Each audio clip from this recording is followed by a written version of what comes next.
ជំរាបសួរលោកស្រីអ្នកនាងកញ្ញាសុភាពបរោះសុភាពនារីនេះលោកអ្នកសាដេប៉ូមន់អាំងអូទាគេហៅទាអីអាហ្នឹងទាអាំងល្ងហ៎អូឆ្ងាញ់ណាស់អូយមើលពណ៌គេស្រក់ទឹកមាត់ហ្មងអាអូនេះសឹងថាអត់ចាំឲ្យកាប់ទេណាអាំងឆ្អិនមកហើយផ្លូវកាន់ក្រឹបនេះអូមើលពណ៌នេះភ្លើងដល់ទៀតល្វីដាក់គ្រឿងក្នុងទៀតនេះមានដុំមួយប៉ុន្មានតម្លៃបាទ 20000 អូមួយ 20000 មានបន្លែមានអីថែមថយទេអូមានទៀតហ៎អាយ៉ាមានបន្លែមានអីទៀតមួយ 20000 មាន់អាំងអត់គិតគីឡូឯងគិតមួយឯងយ៉ាមានទឹកជ្រលក់ឯងអូទឹកជ្រលក់បន្លែទៀតអូឆ្ងាញ់ណាស់អើយបាទអូខូចឆ្មាអំបិលអាមេរិកអូនេះមានស្លាបមានឡើមានកោះបាទនេះទាអីលេខតំណាក់តំណង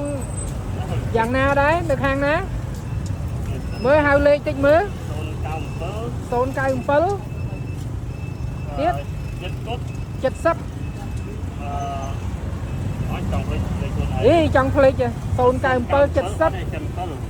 077ម្ដងទៀត077ឈប់ម្ដងទៀតឥឡូវអានឲ្យចប់សិនចាំខ្ញុំ097 77 02 636លេខហ្នឹងគឺមាន Telegram អូខេបាទអញ្ចឹងលោកអ្នកបើចាប់អារម្មណ៍នេះចង់ពិសាមន់អាំងសាដេប៉ូនៅកាច់ជ្រុង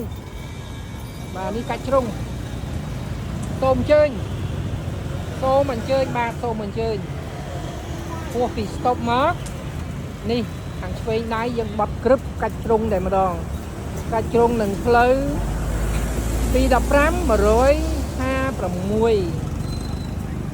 សុំលេខតំណាក់តំណងម្ដងទៀត097 77 02 636មាន់មួយ 20000 មាន់មួយ 20000តម្លៃសំរុំមានអំបិលម្រេចក្រូចឆ្មាគាត់ធានាថាឆ្ងាញ់មានបាយកញ្ចប់លក់ផ្សេងប៉ុន្តែ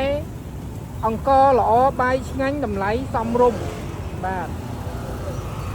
នេះសូមអញ្ជើញអ្នកលក់គាត់2នាក់ប្តីប្រពន្ធ